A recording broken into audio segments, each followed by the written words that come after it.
Result for the electric field intensity due to uniformly charged sphere which is non-conducting has been already derived, and the results are summarized as E equal to 1 by 4 pi epsilon naught q by small r square for r greater than r. R is the distance of the point from the sphere, and it is equal to 1 by 4 pi epsilon naught into q by capital R square at r equal to capital R. This capital R is the radius of the sphere on which this charge q is uniformly distributed. For the internal points, 1 by 4 pi epsilon 0 capital Q r by r cube, and at the center of the sphere the field intensity was 0. If we draw these results on the graph between the r, that is the distance of the point from the sphere, and E, that is the electric field intensity at a point which is at a distance r. The sphere is like this. Charge is distributed on the volume of this sphere uniformly, and from the center we are measuring the distance of the point. If point is outside the sphere, then this is the r greater than capital R. If it is on the surface, r equal to capital R. If it is inside the surface, then r is less than capital R, and at the center of the sphere, for the center small r, that is the distance of the point, will be 0. Now we mark these distances on the graph. It is r equal to 0 and then capital R. The region in between is r is less than capital R, and region after the capital R, this is the r greater than capital R. This is capital R is the radius of sphere. And in this values of E, if we check, the maximum value is at the point R, and this value is 1 by 4 pi epsilon naught q by r square. At r less than capital R, the value is 1 by 4 pi epsilon naught q r by r cube. This expression states that E is proportional to r. That means this is a straight line. Straight line equation is y equal to mx plus c. This is the general equation of a straight line whose slope is m and c is the intercept on the y-axis. If we compare the given expression of a straight line, ER equal to 1 by 4 pi epsilon naught q by r cube into r. Here this term is a constant term. This is like the slope of the straight line. This xr is the y coordinate and this small r is the x coordinate. And c portion is here 0. It means this straight line passes through the origin. This means a straight line passes through origin. So we can make the graph for electrical intensity for r less than capital R. This is a straight line passing through the origin. So it is the graph for r less than small r. Now remaining is the graph of the field for r greater than capital R, and it is, from expression we can conclude that it is proportional to 1 by r square, and the graph is like this. So this is the graph for the electric field intensity due to a uniformly charged sphere which is a non-conducting sphere. Now next we take electric field intensity due to a uniformly charged conducting shell. A conducting shell is a sphere which is hollow. It means it has only the surface. Inner portion is a hollow portion, and a charge given to a conducting shell, if it is a conductor, for a conductor, charge given will always lie on outer surface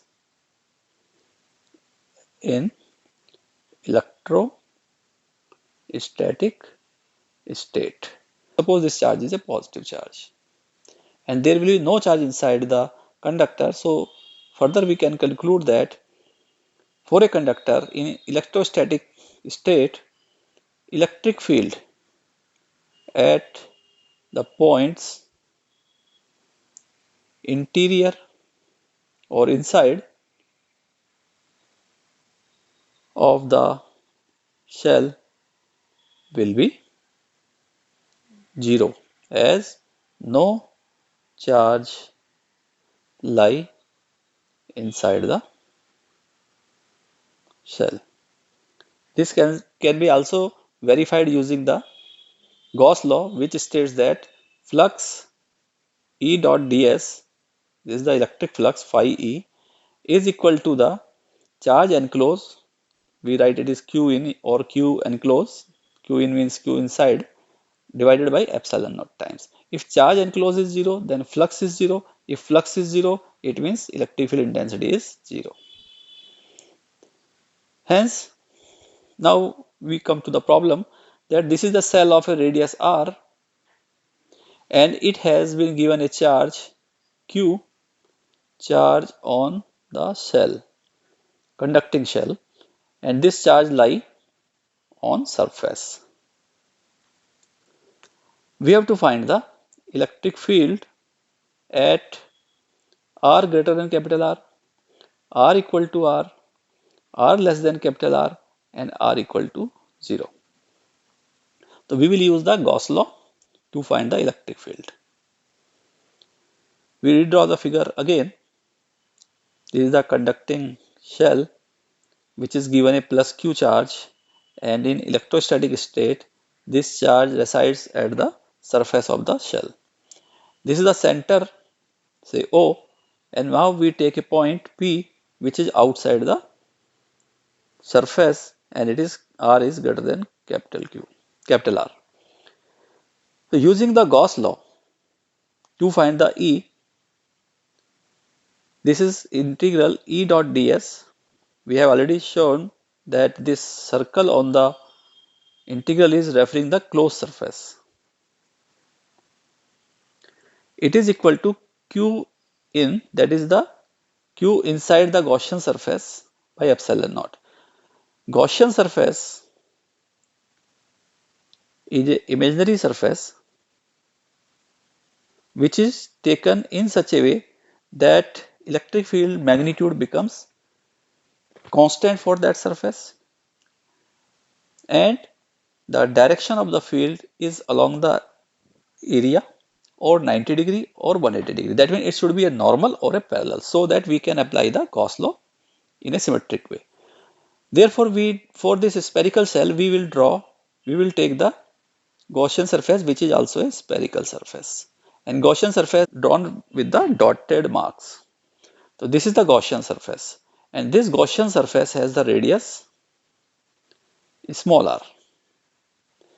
For this Gaussian surface, as we have earlier done for the uniformly charged non-conducting sphere, the electric field will be always outward for positive charge and it will be parallel to the surface area.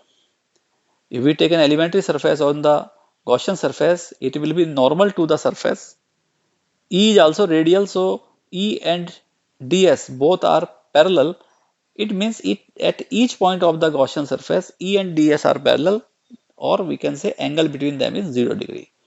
So and also electric field is having the constant magnitude because it has a symmetric distribution for all points on the surface and is the equal distance from the center of the sphere. Therefore, we can write it is integral E ds. Here angle between E and ds is 0 degree, and this is equal to Q inside the Gaussian surface, and this Gaussian surface include whole the shell which has the charge Q. That means we can say charge enclosed by the Gaussian surface is q by epsilon naught. This implies that integral E ds cos 0 degree equal to q by epsilon naught.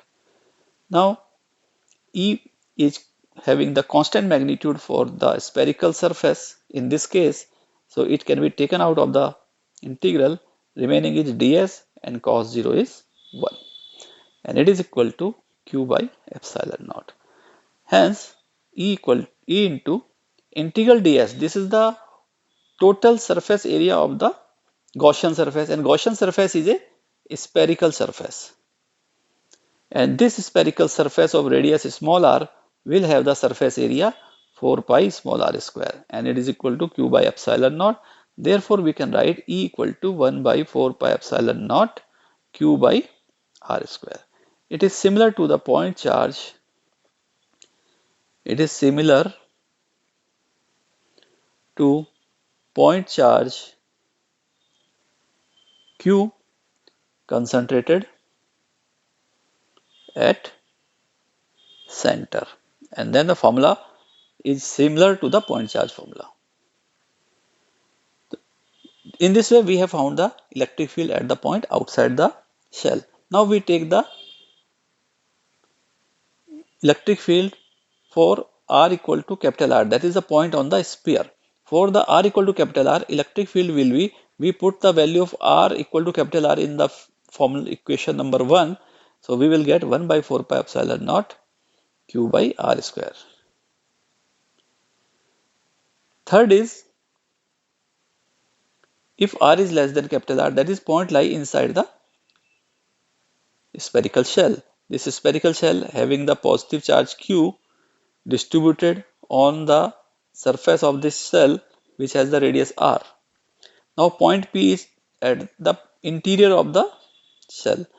So a Gaussian surface is drawn of radius small r. This r is the radius of the Gaussian surface. This is the Gaussian surface which passes through the point at which we have to find the electric field. Now we again write the Gauss law, integral E dot ds equal to q inside the Gaussian surface oblique epsilon naught. Here we see that q inside the Gaussian surface, or the charge enclosed by the Gaussian surface, is 0, because charge is distributed over the surface of the shell and the Gaussian surface is inside the shell surface. Therefore, it includes 0 charge. There is no charge inside the shell surface. Hence, it is equal to 0. If flux is 0, that means flux is 0. If flux is 0, it means we can write E ds cos 0 degree for a closed surface, it is equal to 0. Integral E dot ds equal to 0. Here this is the Gaussian surface which is a spherical surface of radius r, so its surface area is pi 4 pi r square. That means s is non-zero, and the integral is 0. It means E is 0. Therefore, we conclude that the electric field inside the spherical shell is 0 and outside the spherical shell is 1 by 4 pi epsilon naught q by small r square. And fourth point is r equal to 0, that is at the center. At the center, because electric field is 0 inside the spherical shell at all points, so here is also E0. Now we can draw the diagram for E and R. Suppose this is the R. R refers the position of the point from the center of the spherical shell, and this is the ER, that is electric field intensity at the point R, and the points are R equal to 0, that is the origin of this ER diagram. R equal to capital R showing the surface of the shell, and this portion between R equal to 0 to R equal to capital R, this is showing R is less than capital R, and remaining portion is R is greater than capital R. Here we see that from 0 to capital R, electric field is 0. Therefore, In this portion, electric field is 0. After that, at R equal to capital R, the electric field becomes maximum, that is 1 by 4 pi epsilon naught Q by R square. And after that, this distance R increases, and for that E R is proportional to 1 by R square. R increases, this implies that E decreases. So hence, after this point R equal to capital R, electric field density decreases in the manner E R proportional to 1 by R square.